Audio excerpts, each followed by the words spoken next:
श्रीमद्भागवत द्वितीय स्कंध नवम अध्याय। शुक कहन्ति राजा आगे तार प्रसन्ने अनुरागे। शुक उवाच शुण नृपति पुण्य देहा तु मोते पचारिलु जाहा।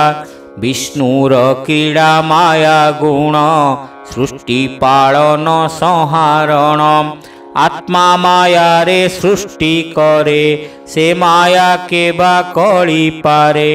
करई सकल संभव स्वप्ने जेसने अनुभव। एहा ईश्वर माया बिने न घटे तत्व अनुमाने। जेबे से माया रे मिसई एकु अनेक प्रकाशई। स्वभावे माया बहुरूपी रूप प्रकाशे सर्वव्यापी।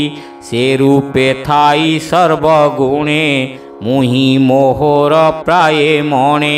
जेबे से भक्ति योग करे तेबे ममता परिहरे। सत्य प्रकाशे जेबे देहे निश्चिंते आत्मा रूपे रहे।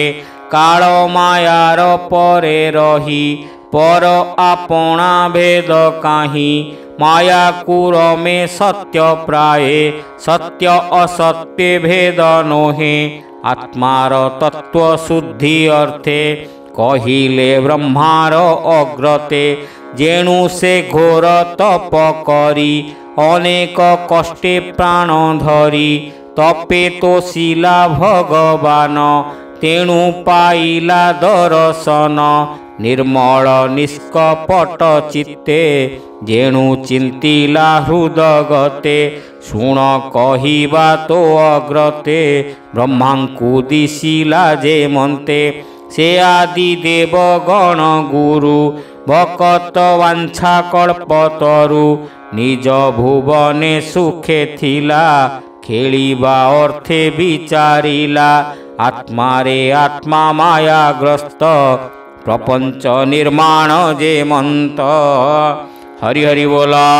नाभिरु पद्म कला जात तहु जन्मिला चतुर्माथ।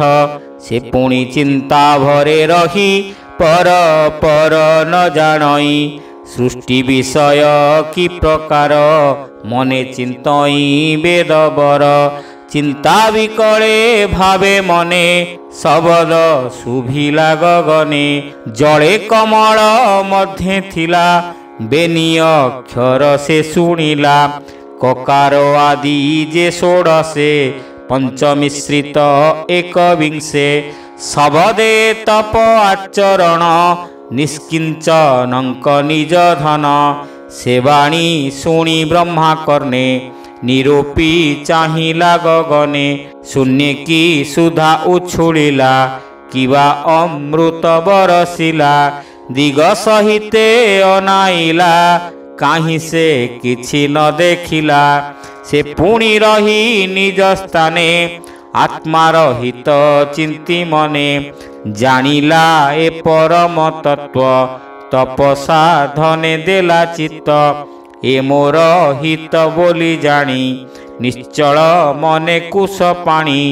अमोघ दृष्टि से विधाता तपे बढ़िला तार चिंता। देव बरस 10 शत तपे बसिला दृढ़ चित्त। मन पवन कला बंदी 10 इंद्रिय गण रुंधी। तपस्या कला अतिरेक जहु प्रकाश सर्वलोक। तप प्रसादे नर हरि मिलिले निज रूप धरी। स्वलोक स्वगण सहिते दिशिले ब्रह्मार अग्रते।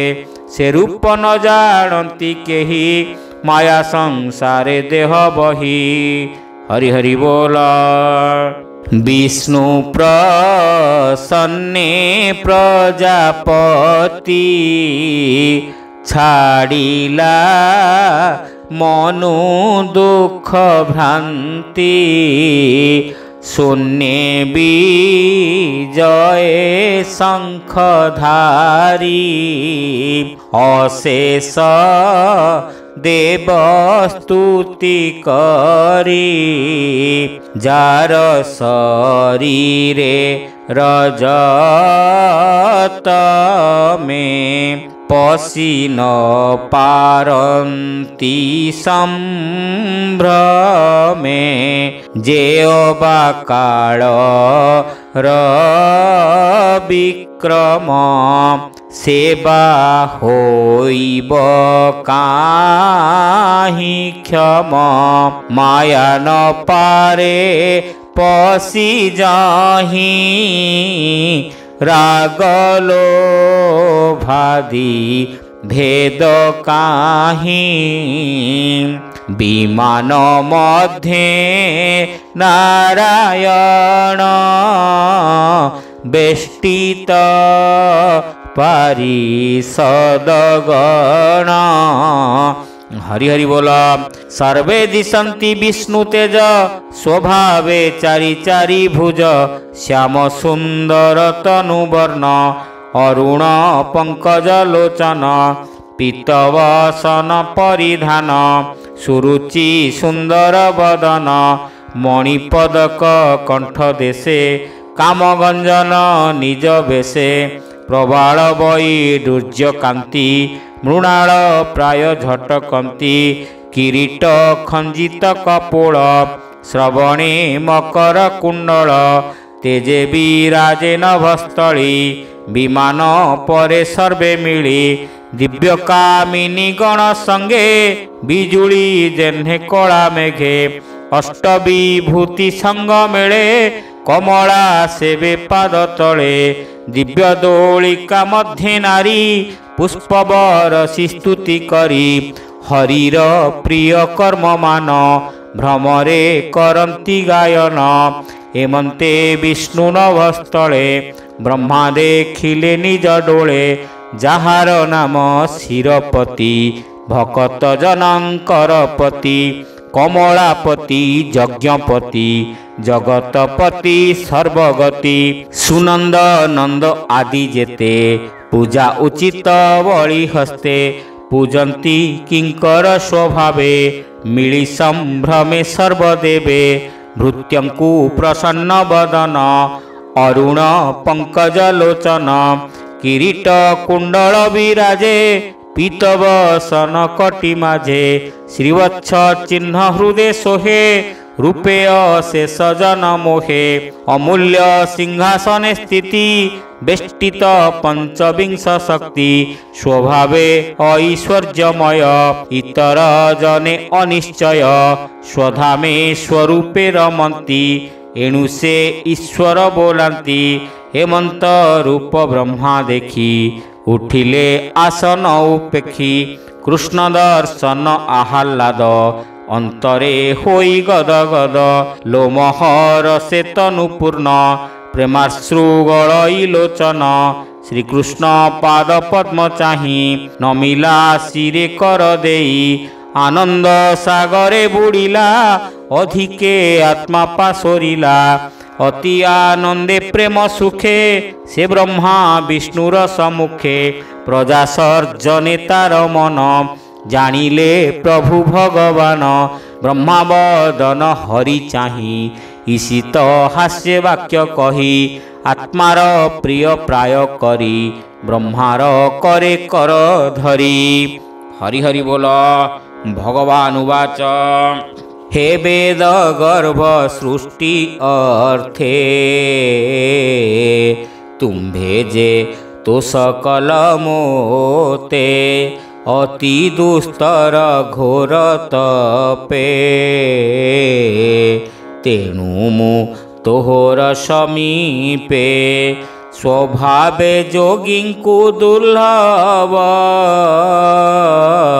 तोते मुहोइली सुलभ सर्वमंगल हेउ तोर दृढ़ चित्तरे मागवर मोहर दर्शन जेबे प्राणी लभई पुण्य भावे ताहार श्रेय परिश्रम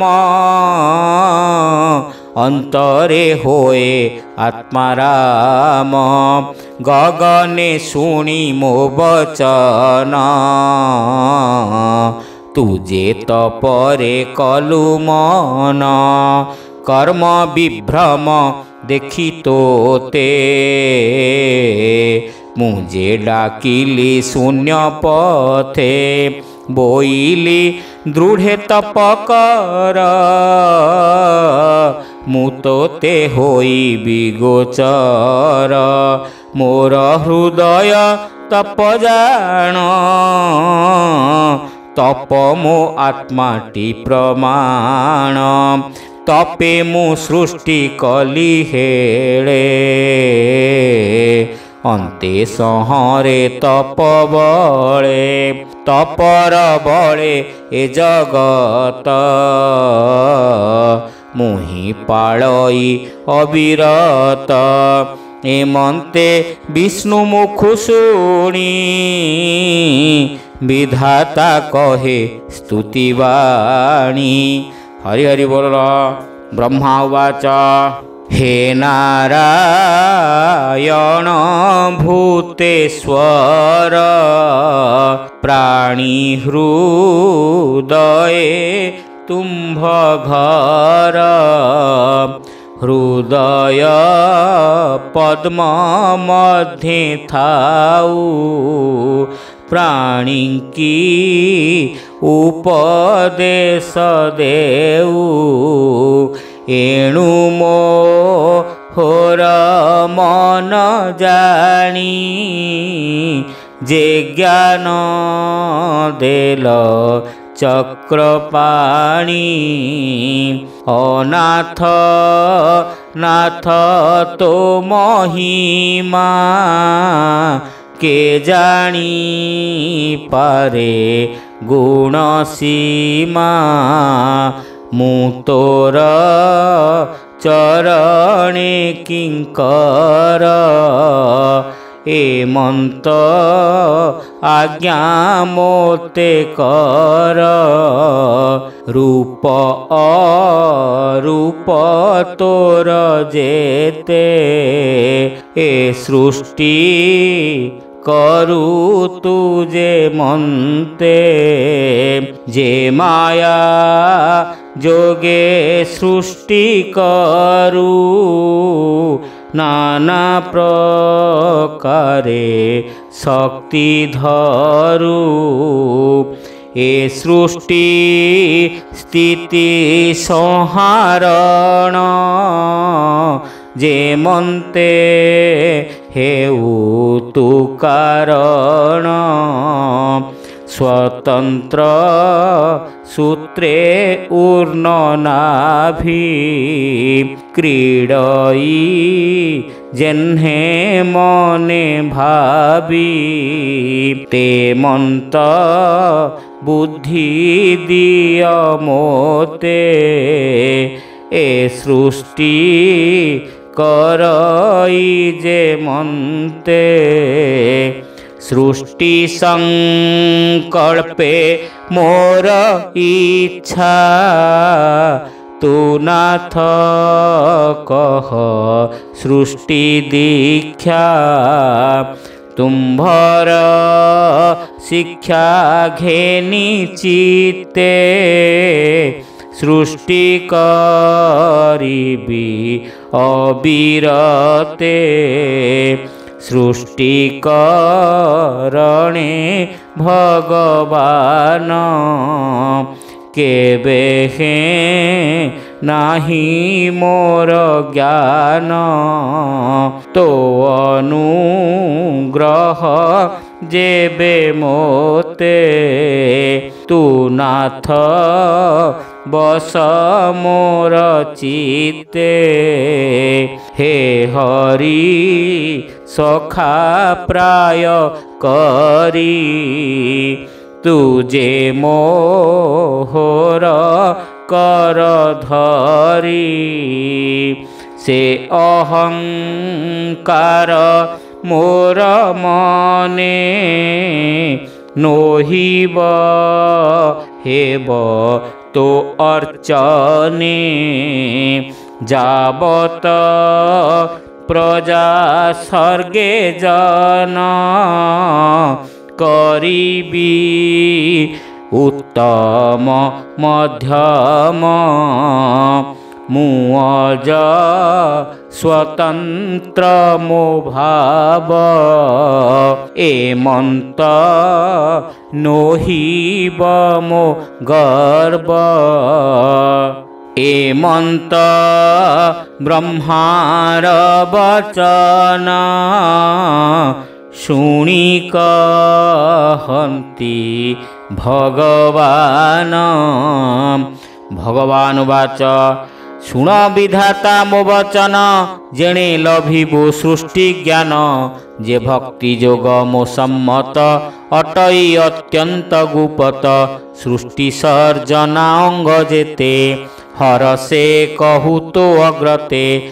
যেমন্ত স্বরূপ মোহই স্বভাবে রূপ গুণ যেহি যে কর্ম মান মুহি বহে সে তত্ত্ব বিজ্ঞান তো দেহে প্রসরু মোর অনুগ্রহে জগত জেহ্নে মোর দেহে সৃষ্টির অগ্রে মুহি এক মোতহু প্রসরে অনেক সত অসত পর মুহি যে অবশেষ শেষে রহি এণু এ আদি মধ্যে অন্তে মোতহু অন্যকে জগতে অর্থকু ছাড়ি যার বসে প্রতীত হুই আভাসে মায়া প্রকাশে সে প্রমাণে গগনে জেহ্নে জ্যোতির্গণে যেমন্তে স্থূল সূক্ষ্ম ভূতে প্রবেশ পঞ্চমহাভূতে ছাড়ি পশন্তি পুণ পুণ মুমায়া শরীরে তেসন আত্মা সর্বদা সর্বঠাবে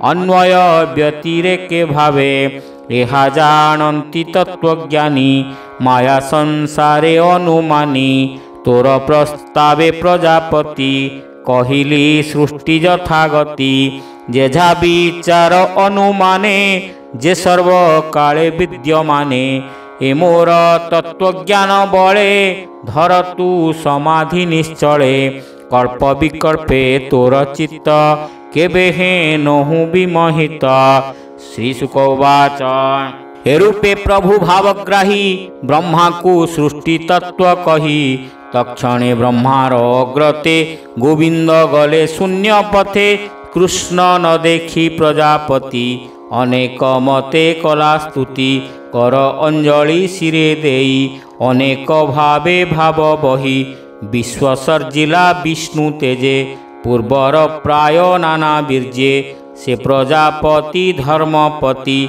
যম নিয়মে দেলা মতি প্রজা কল্যাণ চিন্তা করি আত্মার হিত মনে ধরি ব্রহ্মার সমাধি নিশ্চଳ দেখ নারদ মুনিবর পুত্রଙ୍କ মধ্যে প্রিয়তম বিনয়ে সেবারে সে পুণ্য ব্রহ্মার মন তোষ কলে বিষ্ণুর মায়া জাଣିବାରେ পিতার মন তোষ জানি বিনয় ভাবে মুনিমণি পুছিলে পিতার অগ্রতে তু যাহা পচারিলু মতে নারদ বাক্যে বেদবর হরি মহিমা অগোচর যেতে কহিলে সৃষ্টি অর্থে মায়ার মহিমা যেমন্তে জানিবা অর্থে মহামুনি কহি বিধাতা হেলে তুনি ব্রহ্মা নারদ প্রশ্ন যেতে কহিলি তোহর অগ্রতে রাজন সাবধানে শুণ